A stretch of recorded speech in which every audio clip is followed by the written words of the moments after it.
What is up, everyone? Welcome to number 15, our 15th hangout here at Hoops Hobby Hangout. Hope everyone had an awesome Thanksgiving. Hopefully you've recovered from your turkey and other, I guess, sugar-induced comas, and are here and ready to talk and see lots of card storage and organizational stuff. The whole gang's here this time, and I figure, I don't know, it's been 2 weeks, 3 weeks for me, but 2 weeks since we've kind of been hanging out. So what's new with everyone? How was everyone's Thanksgiving? What have you guys been up to, hobby-wise or otherwise? But where are you guys at? Oh, good, man. So I was in Arizona for Thanksgiving. Got to see the wall, as my family lives in southern Arizona. I think I sent a picture in one of our group chats, Steve. That was interesting, since it's like a hot really topic southern nowadays. Arizona, huh? Yeah. How about you?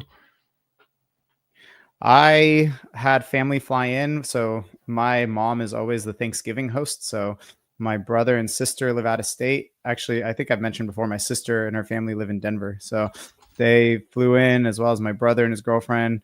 It was tiring. I mean, we had like several late evenings playing board games. I think the latest we went was 3 a.m. playing board games one night. And we took so me and my siblings and the 9 grandchildren, my mom's 9 grandchildren, to Disneyland. So it was a tiring few days, but I mean, I guess that's good. I mean, that means lots of gatherings, lots of events, lots of family stuff. So I feel like it took me till Wednesday to recover, till yesterday to recover, but I feel like the fog has lifted. Nice.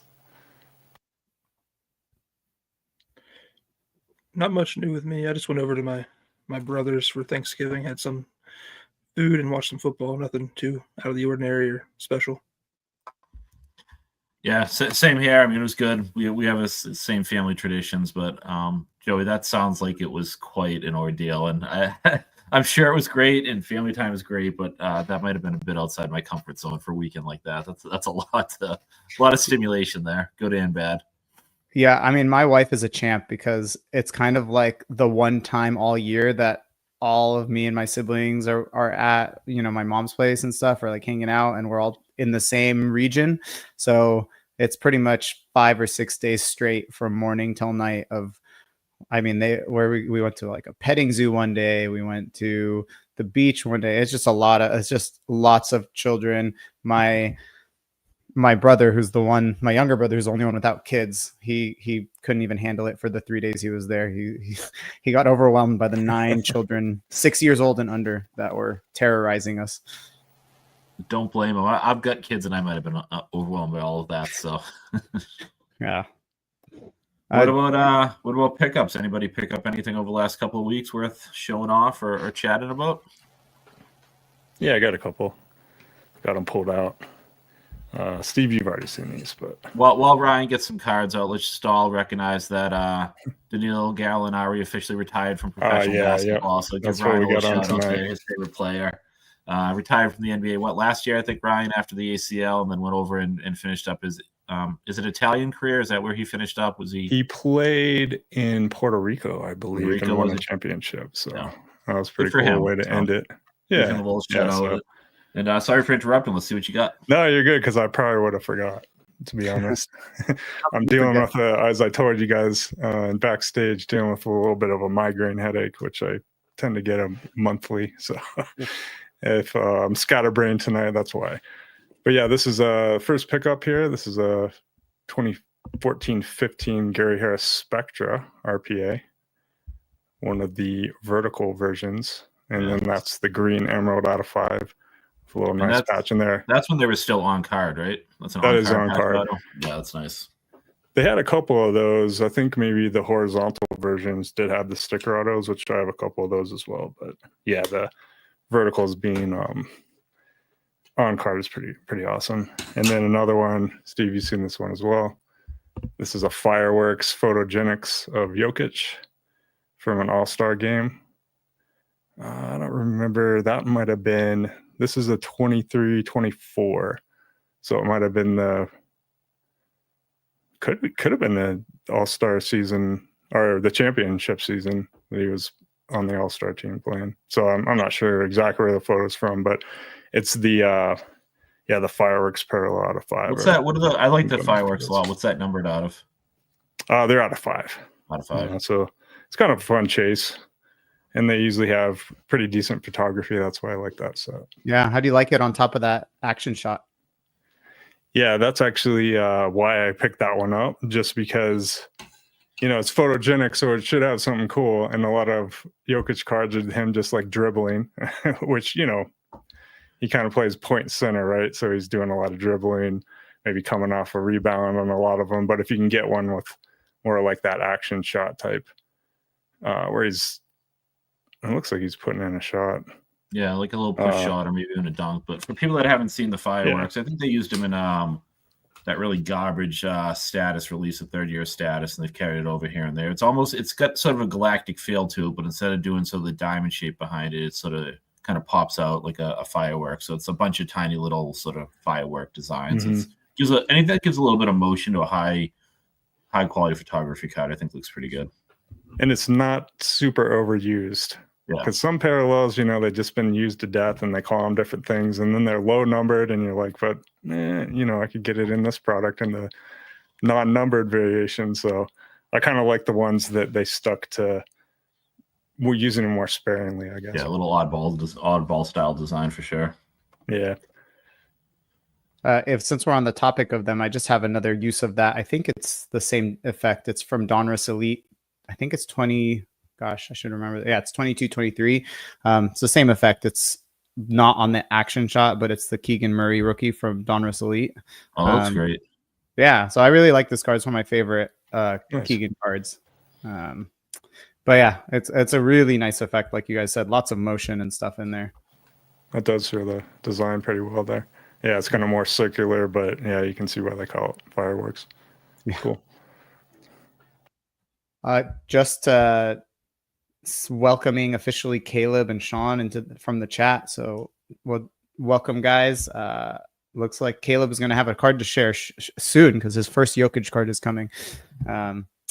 So yeah, that's from Topps. Yeah, I think that's the one that you had shown, Ryan. I think you had shown the Jokic Topps one, or maybe just mentioned it before, but that's cool. And I have a pickup too. It's a weird pickup, very weird for me. It's not a card, and it's not a Kings related piece of memorabilia. But I was at a charity event recently, and they had various sports memorabilia and things like that for auction, as well as like signed musical albums and things like that. And there was a silent auction there, and I ended up winning. Let's see if I can get this. I might be too close for this. I ended up winning a signed Steph Curry jersey from cool. Yeah, from that auction. Cool. Not that I'm necessarily a Curry fan or anything, but it was like a cause I was planning to donate to anyway. And I was like, I do appreciate Curry for his legacy and his importance to the development of the game and the history of the game and stuff like that. So I figured it would be a cool pickup. So it's a framed Steph Curry jersey, one of those Golden State jerseys. I think it's authenticated by Beckett.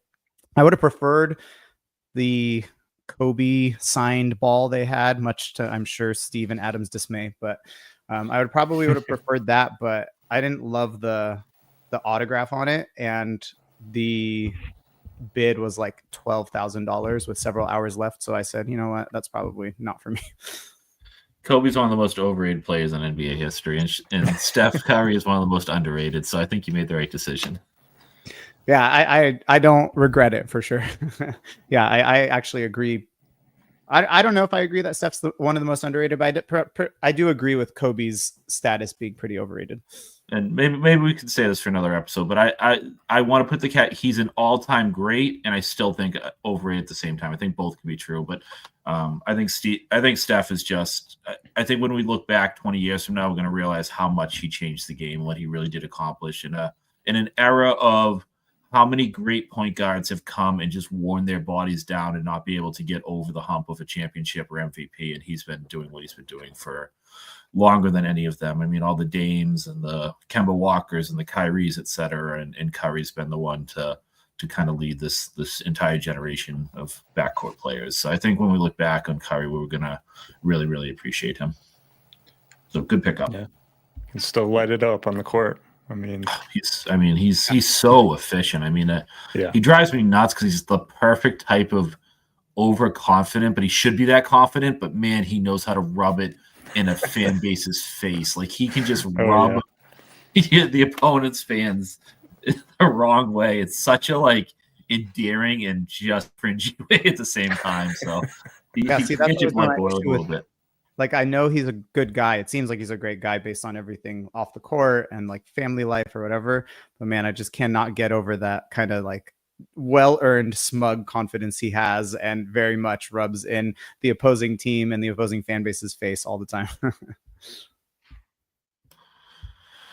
What about you, Adam? I mean, I've got a pickup I'm going to share, but I think it's going to sort of jump into a little bit of in a kind of a funny way how we start our cards. I'll let you kind of jump in if there's anything you want to share.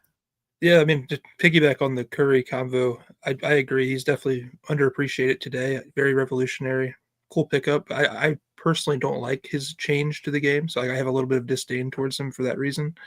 But I do think in time will be telling as to whether somebody can put together the kind of consistency that he's had over duration to kind of be competitive with his 3-point totals. Because if they can't, then obviously that just propels him even further. But I do think as you see more and more people shoot the three efficiently like he has, it starts to make him seem the first but not the last kind of effect on it. But I did have one pickup also I pulled out.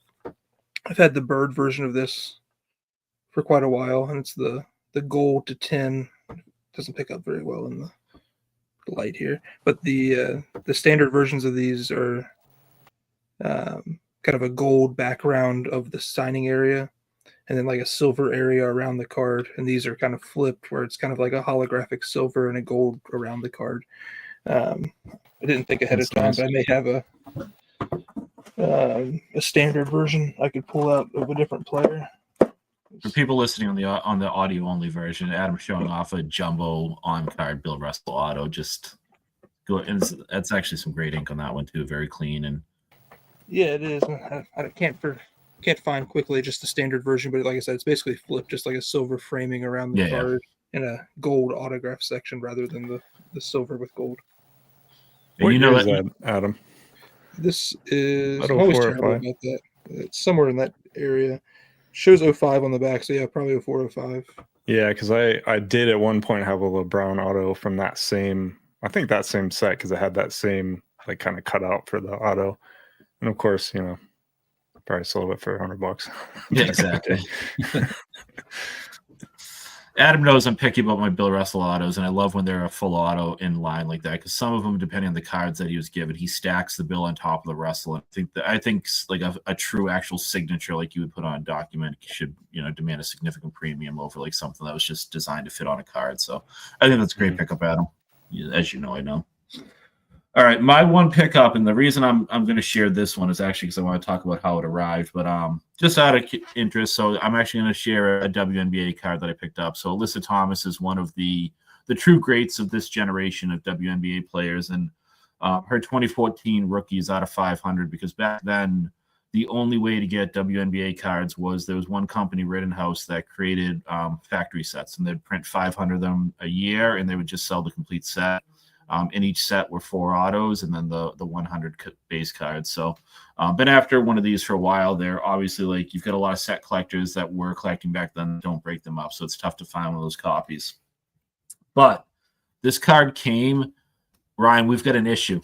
And Adam knows what I'm about to talk about. So the newest iteration of the PSA slab is like bendy plastic. It wouldn't crack. It like, and there was using I bust almost all of my cards out of PSA slabs. Nothing against PSA. I just would rather my cards be in binders, and we can talk about that. And I just think these take up too much space. Cards I'm not going to sell. But man, Brian, and Adam had given me heads up that there's something with the new slabs. the dang thing was like giving me like taunting me the entire time. It was like squeaking like plastic bottles do against each other. It took me probably 15 minutes to pry this out, and it's the closest I've ever come to damaging a card. And as you can see, the slab is still 100% intact. So it's not like I broke it and it shattered across the card like some people have done. It just was so tight and you couldn't pry it apart because as you pried, instead of the seams opening, the stupid plastic just kept bending. So you couldn't get leverage to bust it open. I was now my wife's very happy because there's no shrapnel all over the kitchen. Yeah, right. But we're gonna have to work on how to bust these new things open because they are. MB, I'm going to butcher that name, but MB's in the chat now saying you had to pry all the way around the edges. Yeah, that's what I had to do. I popped the corners actually using like a bottle opener, and that worked great. And then I had to just very slowly go and pop all the way around, but there was no leveraging it to then finally get it to open like a clamshell. I had to work the entire sides. But now I've got a PSA slab that's in perfect condition if anyone needs it. So I think that's good use case for the locking pliers, right? Because that's kind of the method I've been on. Yeah. I work around kind of like you crimp the edge, right where it seals, right, and then just kind of go around the card. So I'll have to try it if I get one in. Yeah, I mean, I had the chance of me getting another one in, but I had to work all the way down, and I eventually stopped with like 20% of the sides to go and just like let the card slide out. But it was very, very annoying. I bet. Do some research and put up some tutorials since you're the cracking professors on how to deal with these new slabs. I got a couple actually. I've done over the years, a couple on my YouTube. So do you? Okay. That probably needs to be updated. Yeah, and Kyle from Wax Museum podcast mentions I got to do one live at one point. Yeah, which that would be interesting. We should definitely link those videos somewhere too. Yeah, just Mindcycle _cards. Anybody interested? I got one or two. Probably the newer one is the better method in my opinion because I'm always trying to perfect it. You've got some you've got some up on your Instagram too that are a little bit shorter that I'll share with people when they ask and they're looking for a little tutorial. So if you go to Ryan's page and like go to like the video link at the top because it'll filter out all the pictures, you can get a couple sort of like shorts that'll help you out as well. Oh, that's right. Yeah, I did one that was kind of edited down. Yep.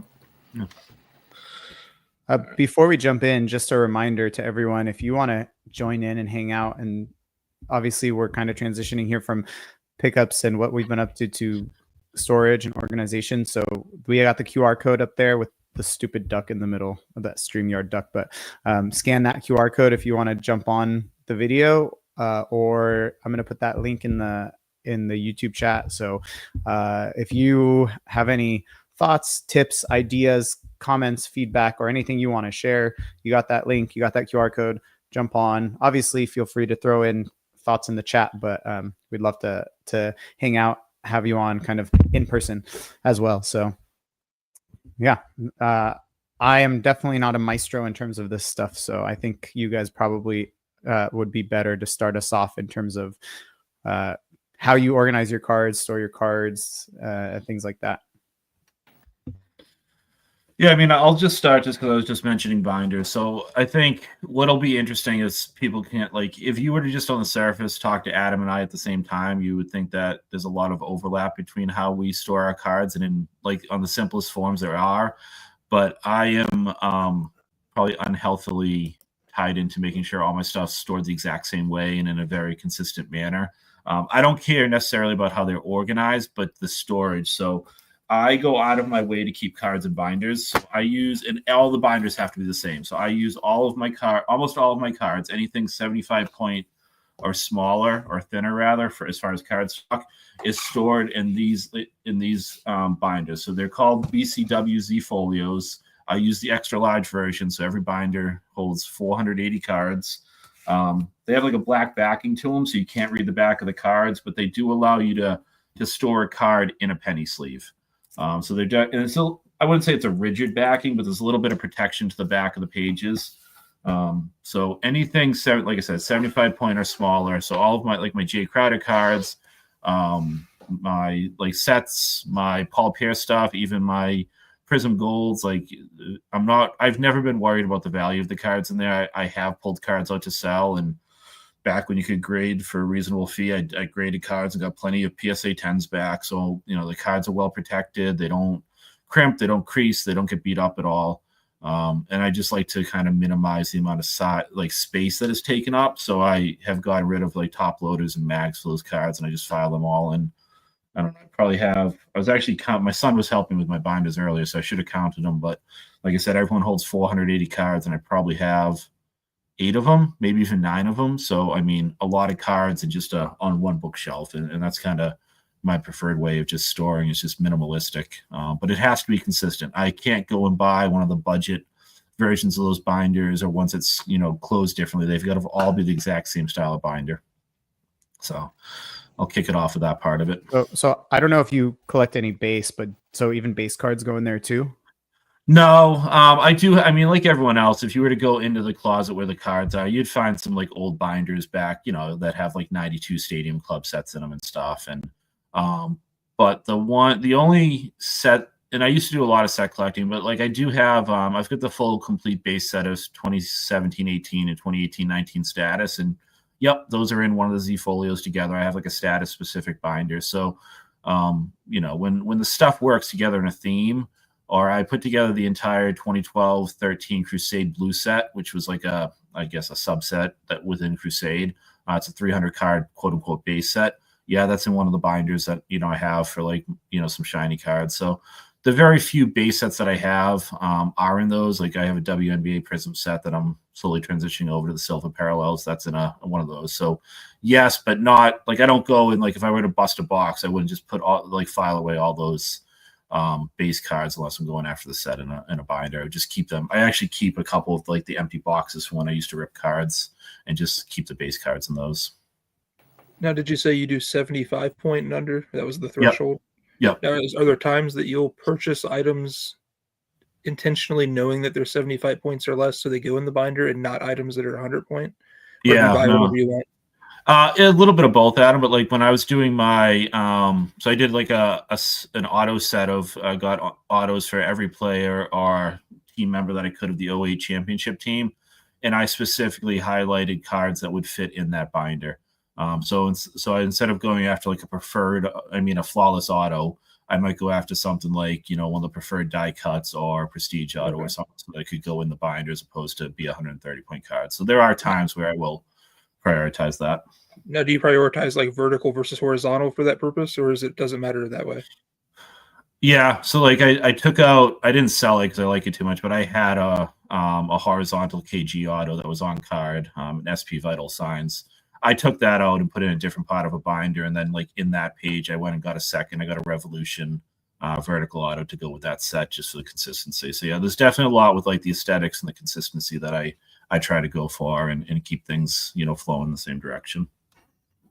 That's interesting because I've always seen certain times where people will like have a disdain for certain sets, like flawless autos, for example. They like the patches being 130 point or 180 point, whatever it may be, because it makes sense to encompass the patch. But when there's not a need for the card to be that thick, some people get deterred by it. And I guess it makes sense if you're trying to go with uniformity within a binder. The thickness of a flawless card kind of throws that off, or eminence or something that's overly thick that doesn't necessarily have to be.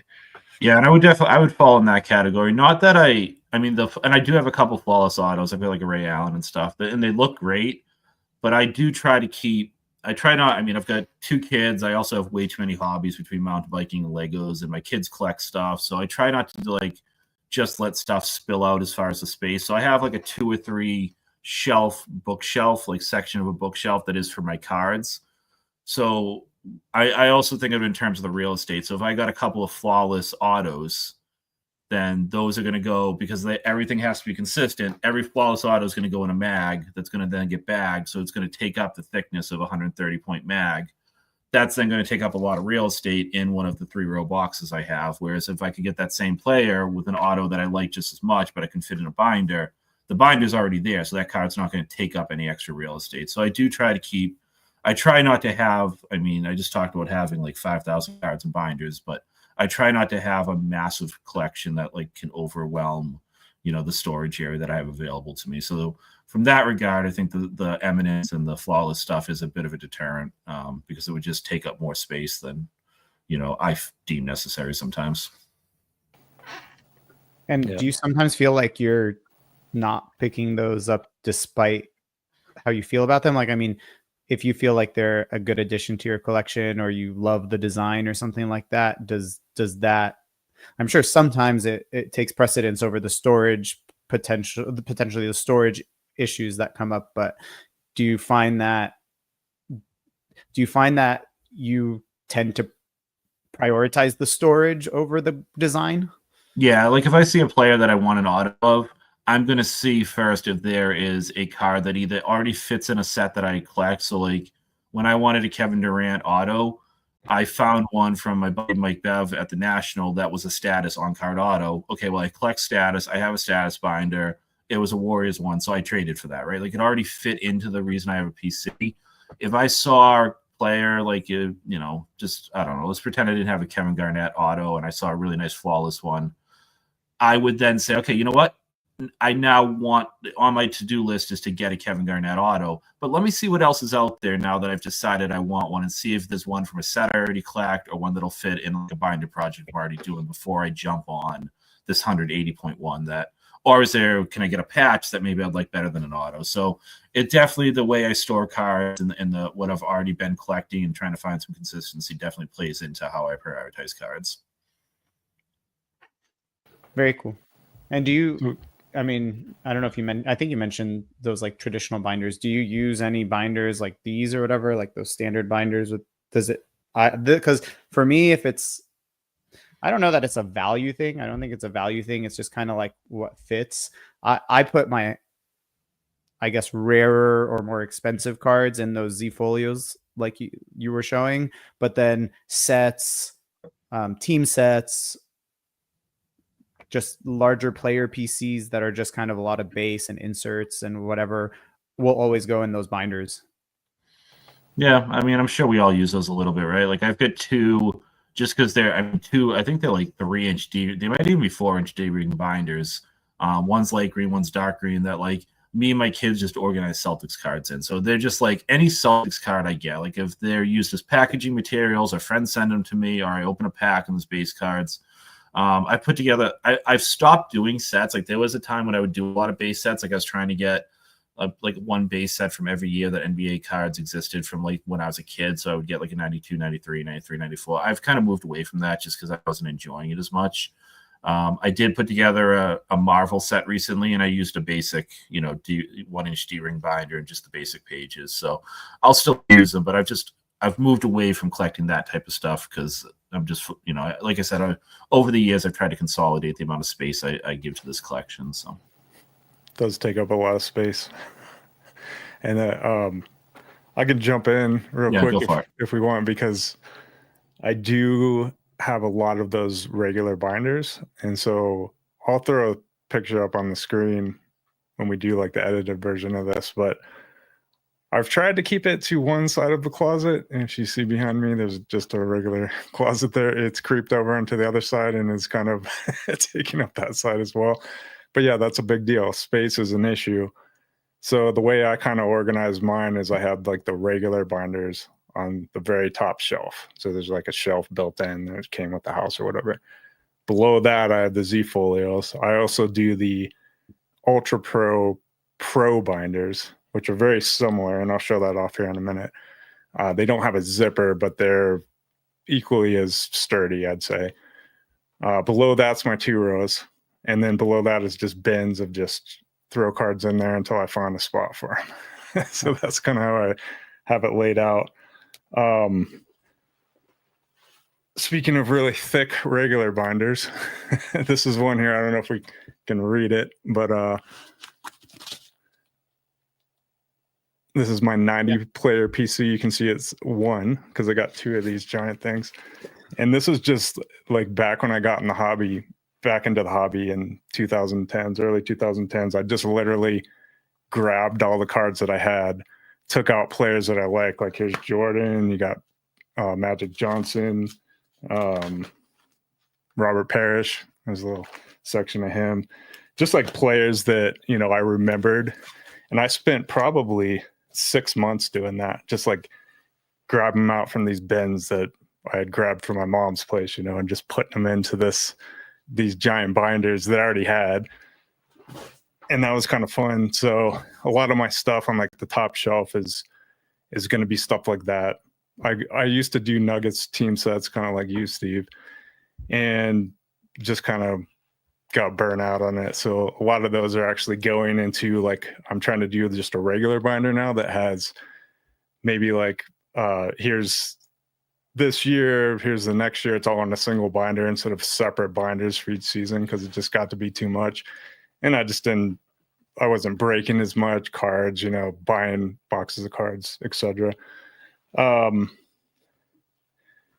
next row is definitely Z folios, as we mentioned. So I got some of the ones that you got, Steve, the regular Z folios. Those are BCW for those that are interested. So this is just like, I don't know if you can see it. This is 90s Nuggets parallels.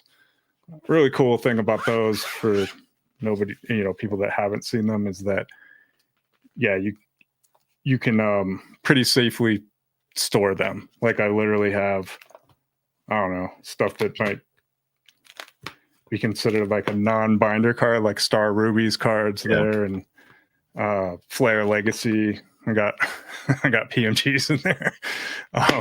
People kind of shake their head when they see that, but to me, I mean, I've literally had a lot of those cards and similar type cards in just regular old binders. So the fact you can put them in a penny sleeve and put them into the Z folio, just I have no issues about like grabbing that in 10 years and it being in the same exact condition as today. Another thing I like about the Z folios, and not to sound like a commercial farm, but any sort of the folio style, is that unlike a binder, they maintain their shape. So even when they're full, they're still going to be flat and level and just take up that like 1 or 1.5 inches, 2 inches. They're not going to, you know, whereas a traditional like D-ring binder is going to, you know, it's either going to be tough to stack on itself because it'll be more of a triangle, or it can start to bulge out a little bit. And and if you store them vertically like that, you can get these curl on the edges. Yeah. Well, and then the pages start to rip after a while. So the folio style, when it's stitched into the you know, the binder itself, are more, you know, durable. But you pay for them. You can't just go to Target and grab them. They're, you know, you're going to pay shipping, and they're definitely a little more expensive. But I do like the consistency of how well they store. Yeah, and you know, that was a concern for people back in the day. I remember when Z folios kind of got popular back, I don't know, was it mid 2010s on blowout forums? People are looking for storage options. A lot of people said don't store them in the regular binders because they sag, they're going to curl up. True, they do, but I've literally never had a card that was damaged from that. I've had like curled pages for sure because they're stored, you know, vertically on the shelf, but never had any problems with cards coming out of them. I've literally, you know, same condition they've always been. I did want to quickly show off these Pro binder. This is the Ultra Pro binder. So this is like my Gallinari PC. I'm still kind of working on it, but they don't have a zipper, but they're in there pretty well, like pretty stable pages. You got this little, I don't know, elastic piece that kind of security holds it belt together. there, Yeah. But you know, same thing. It's the black back, so you're not seeing the back of the card unless you pull it out. That's one thing that I think, you know, if somebody came out with one of these Z folio style or is clear and you could see the back, I think a lot of people would enjoy that. I haven't seen it yet. And to be honest, I think a lot of these were made for like trading card games. I feel like the Z folios were originally made for that. 100%. But anyway, that's like the other style that I have. So is that just identical to those Z folios, but the only difference is the strap rather than the zipper? Rather than the zipper. I believe so. I mean, they're very rigid pages. They're not moving around. You can kind of see that I mean, if you stored them on a shelf, they might be hitting the shelf, but they're not going to bend up like a regular binder page. They're pretty thick. So I don't have any issues. Like I've got like 101s in here that I have no problem putting in there and knowing that down the road they're going to be fine.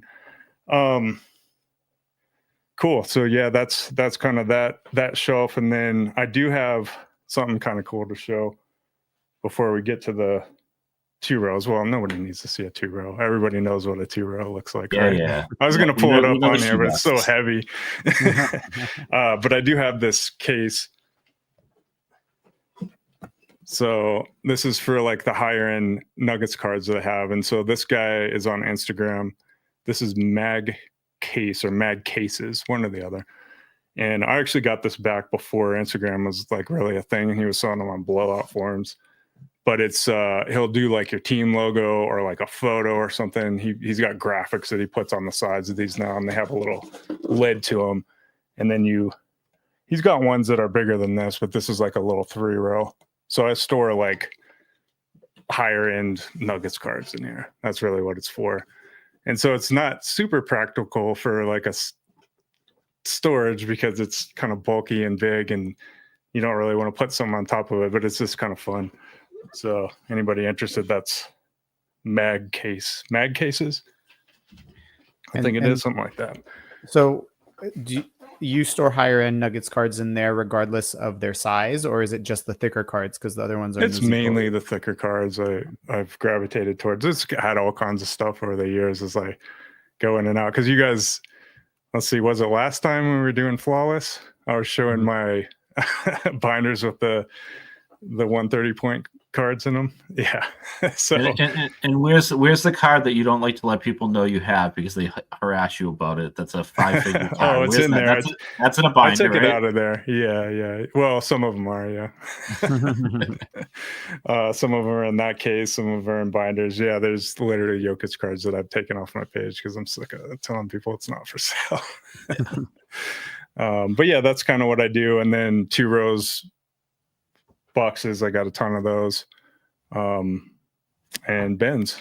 So you got to put them where you can put them. But I do like the idea of a binder. That's why I've gone with the thicker cards. And Pro Binder, I think it was called. Check out the last episode, the one where we looked at Flawless. I think I stated what it was. But those are nice because, I mean, they take up so much space. You guys know. I mean, you put them in a mag, you put them in a 2 row, you put them in a box, whatever. It just like takes up a ton of space. So I have tried to gradually move towards those.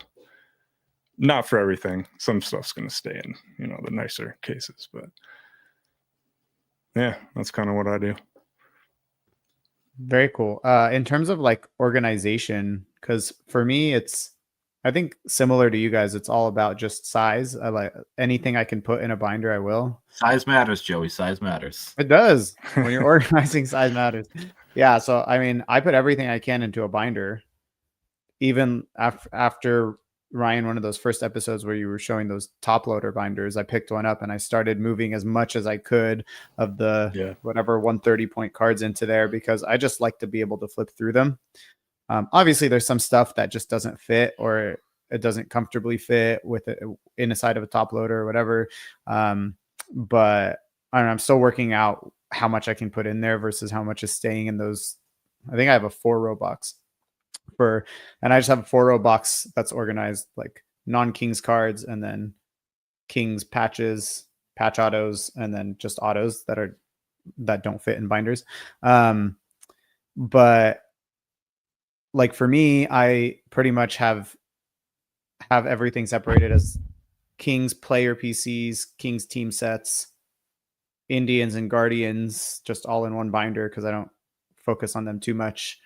And then sets.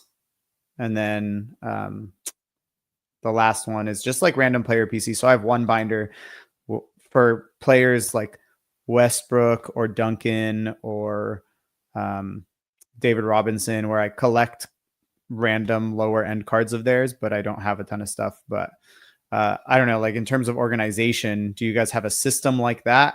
Sounds like, I don't know if Steve, you have a bunch of stuff that's mixed together in those Z folios, and Ryan seemed like you were pretty organized with like Gallinari PC number 1 and number 2 and stuff like that. I kind of want to add him on the spot a little bit, only because I've known Adam for many years. We've done a lot of like virtual hangouts, and almost every time a card comes up, Adam can grab it as if he has a Dewey Decimal System style Rolodex or library system. So, Adam, I mean, I know you say, and Adam and I joke, like I talked about how I'm a stickler for like the same consistency. Adam can grab a mag that is so scuffed up you can barely see the card through it and be happy because he's just storing it and keeping it safe. But what is your system from an organization? Because I'm not organized. I think I have systems, but I kind of just keep my stuff in boxes or binders.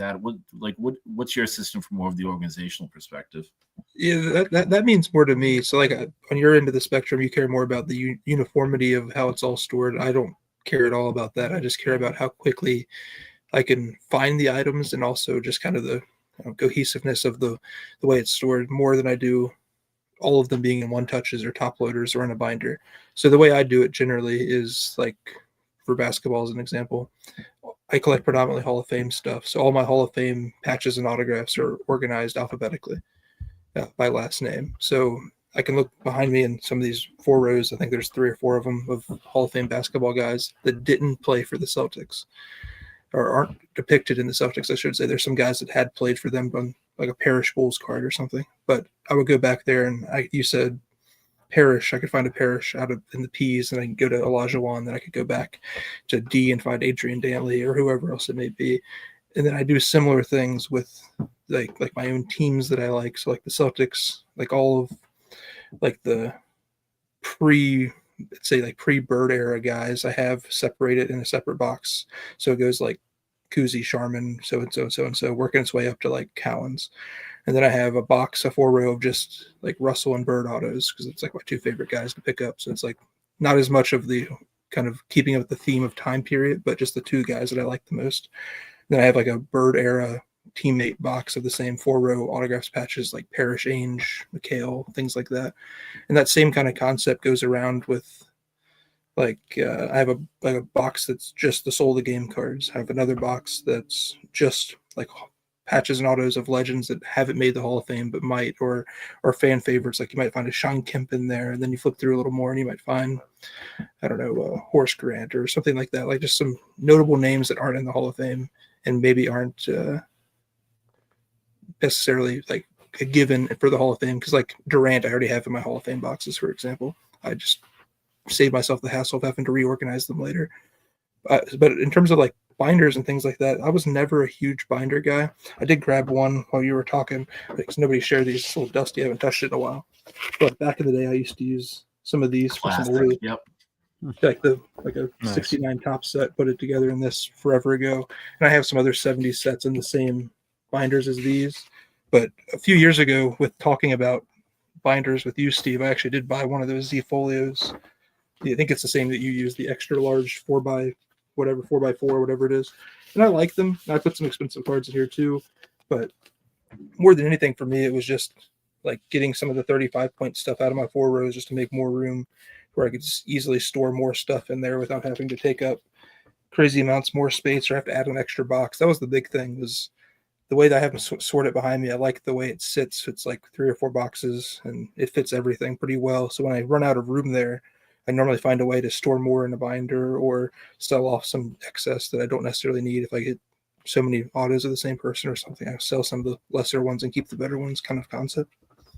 Yeah, and I think that's what you were just talking about, Adam, as far as your system is exactly what I meant when I said like you're so much more organized, because I could pull out a 3-row binder of box of patch cards and I could say most of these are Celtics cards, but just kidding, because I ran out of room. So here's a few pop culture cards and here's some Veronica Burton cards, but most of these are Celtics.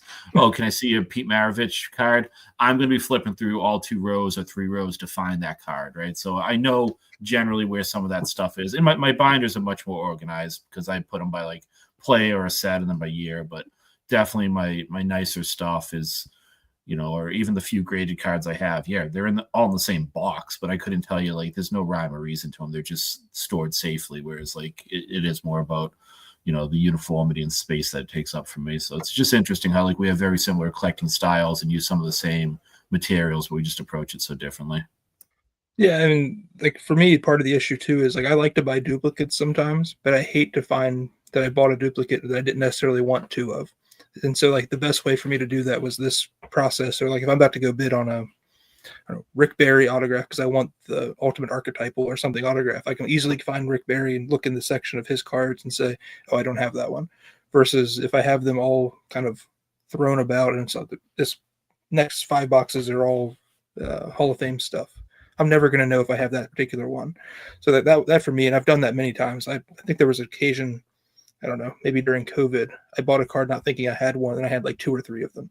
And it's like, what am I doing? This is a joke. And that's when I really overhauled everything in terms of organization standards. I had kind of a similar concept to you, just where it's in a general idea and kind of mad scientist. I know where it is. Nobody else could find it type of plan. And then probably around COVID, I was like, I need to figure out a better plan than this, and got real organized with the alphabetized system.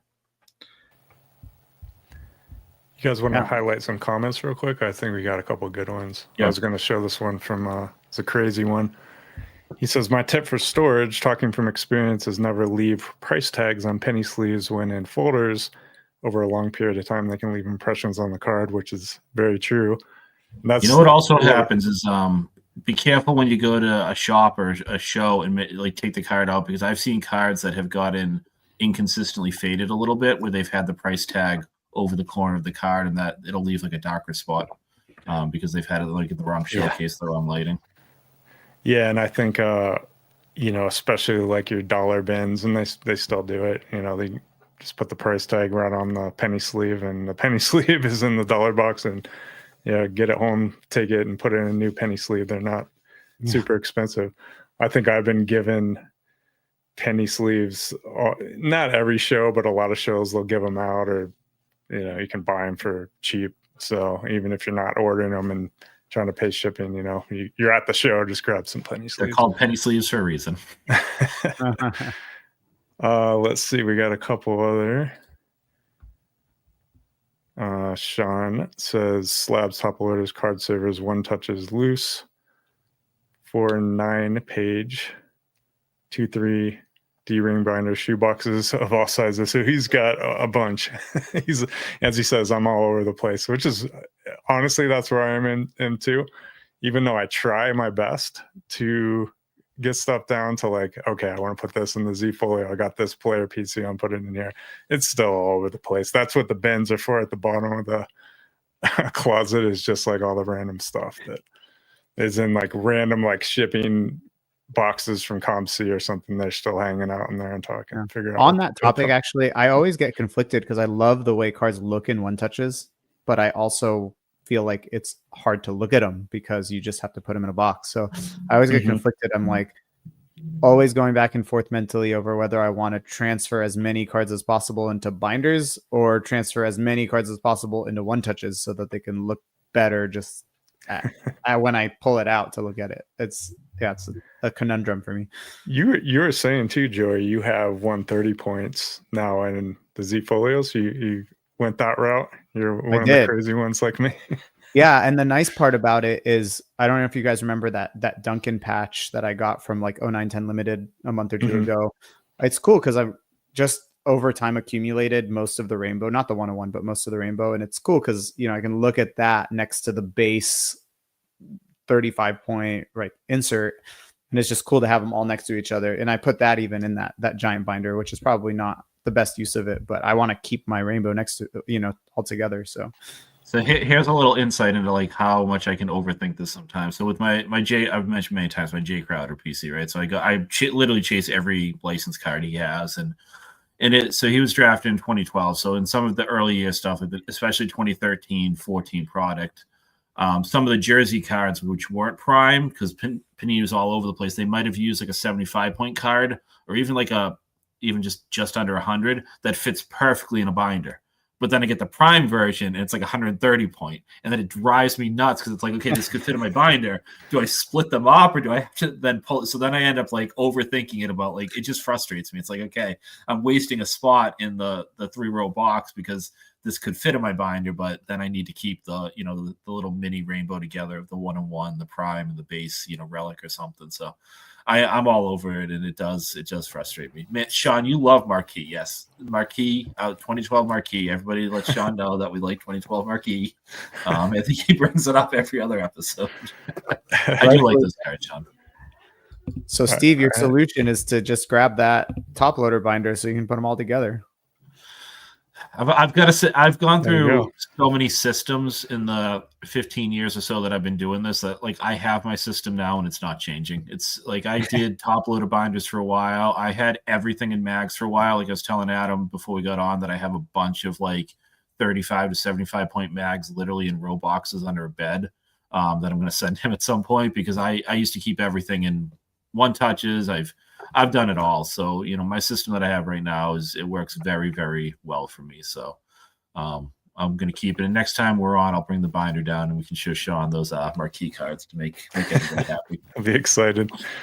Save We the date. got DC Aaron 32 says pretty much just have top loader binders and a couple wall mounted things in my office for my favorites to look at, which is perfect. I wish I probably had one of those wall mounted. I see people have them and I think that would be a great thing to have. I just fear, you know, putting especially autos in there. I don't think I'd probably do it because we've all seen the, you know, awesome Michael Jordan card that somebody had at one point, autographed Michael Jordan card that's now completely faded because they probably kept it out.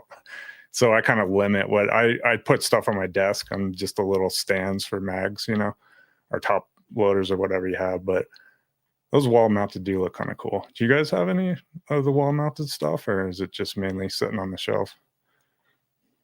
Yeah, sitting on the shelf. Yeah. Yeah, I'll That's do what kinda what I Joey have does mine. for a few of them. We keep them on like stored on a bookshelf or something if I want to keep them on display or around. But yeah, I haven't done any of the wall mount because I've got jerseys too. So I've got a couple of jerseys. Let's take up the wall space. I Yeah, like the this wall one plate from prime Sean. real estate that my wife will not sell to me. Sean says, I would love to have an air display of my cards, but my house has lots of young family members that visit and like to plunder. And he would feel like he would be sad very quickly. Yes, I think we all have that. I have a lock on my door. So when I've got all my stuff out, I'm like, you're not coming in. Because my kids are pretty good about it. We actually collect with them as well. And they have just normal binders. I've got some stuff in mags for them. I pulled stuff out and my son was like, oh, do you have any Michael Jordan cards? Yeah, I got some, you know, put it in a mag and we'll put it up on the shelf. But so they're pretty good nowadays, but they're a little bit older. When they were younger, it was definitely don't go near that closet or else I'm not going to be happy.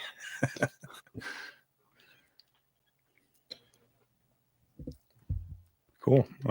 Anything else we want to highlight from the chat? That's the ones I kind of came across. No, I was trying to, when I was muted, I was trying to go through. I think you covered sort of the big topic areas that everyone was discussing. Cool. I did want to say, Joe, when you brought up binders, I don't have a top loader binder, but I actually do have a slab binder. I don't have many slabs, but you know, there's some cards I'm not going to take out. Like I've got some Tom Brady rookies and stuff. So I'm so binder oriented, and I have so few slabs that I picked up.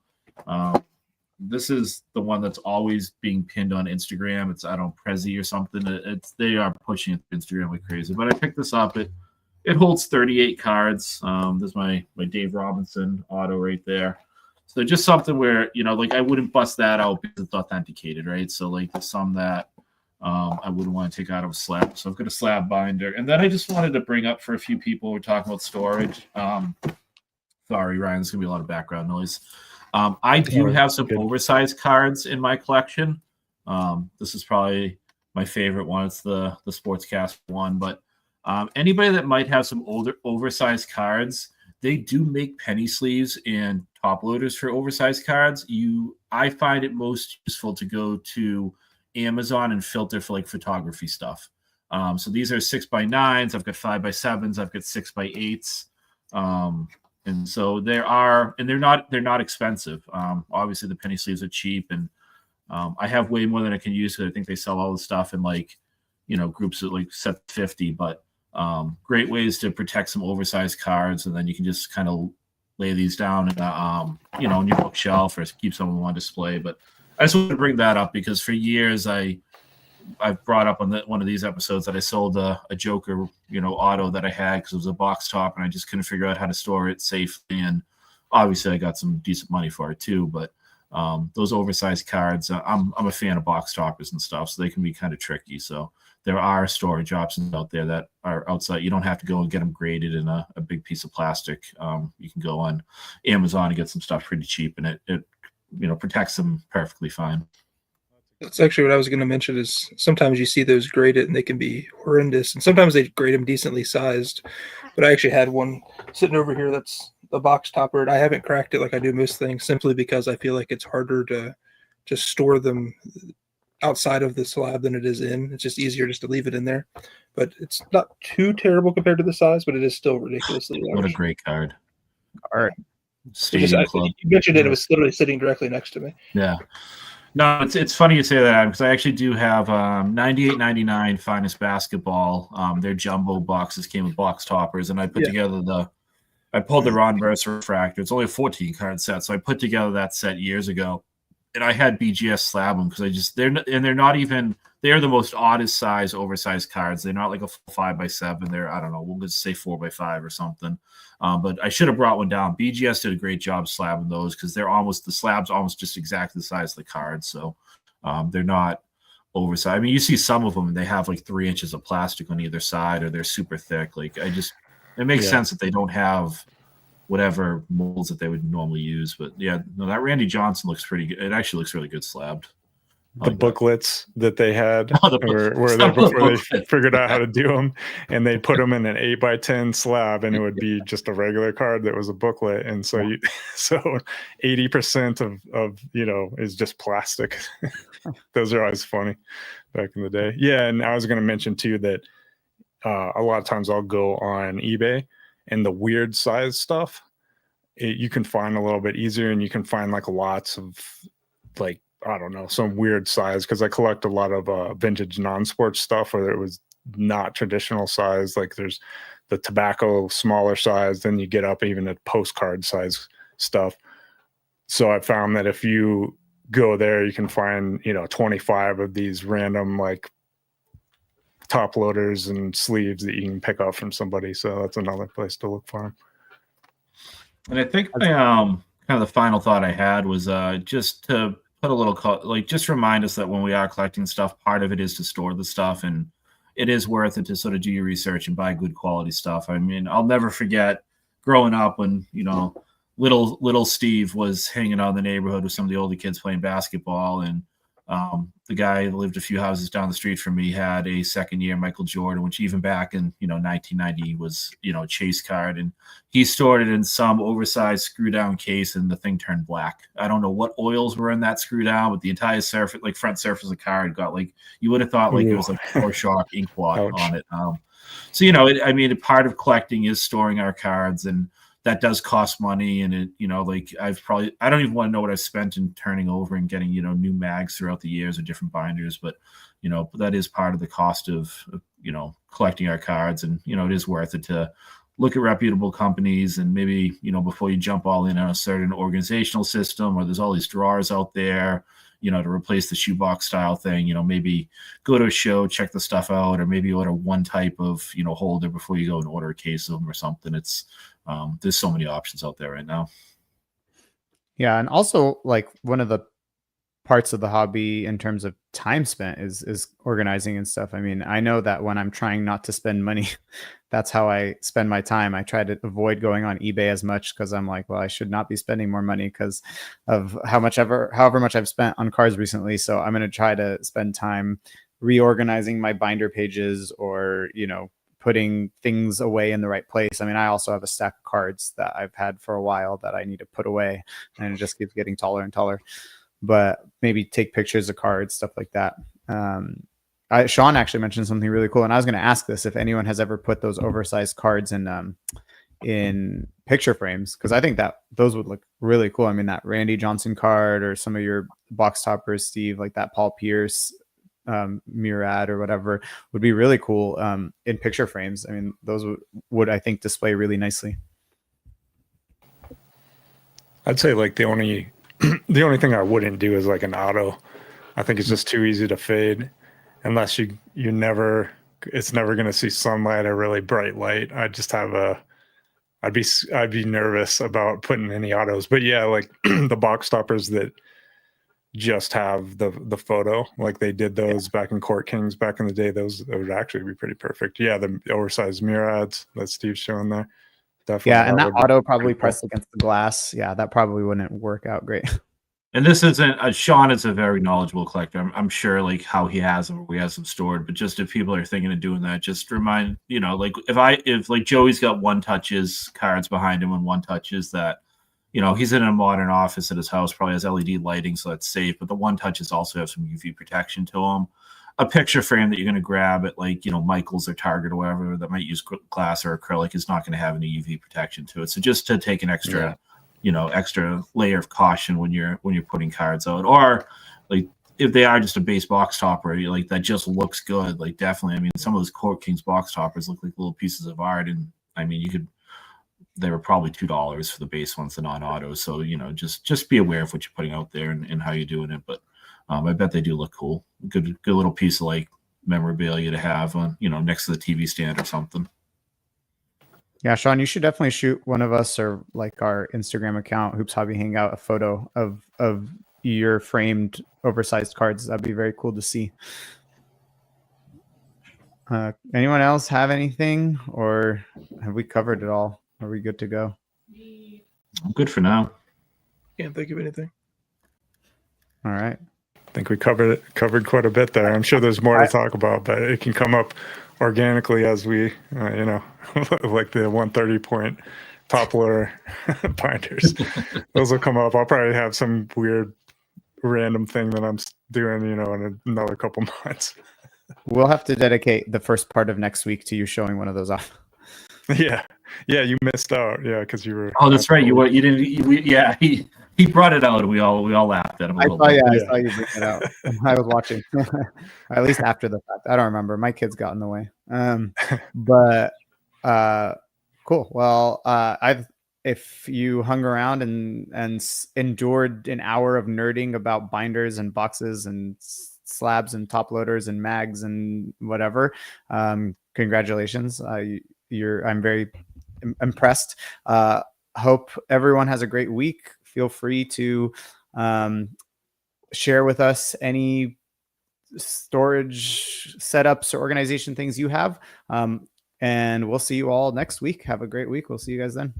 Be well, everybody. See you guys.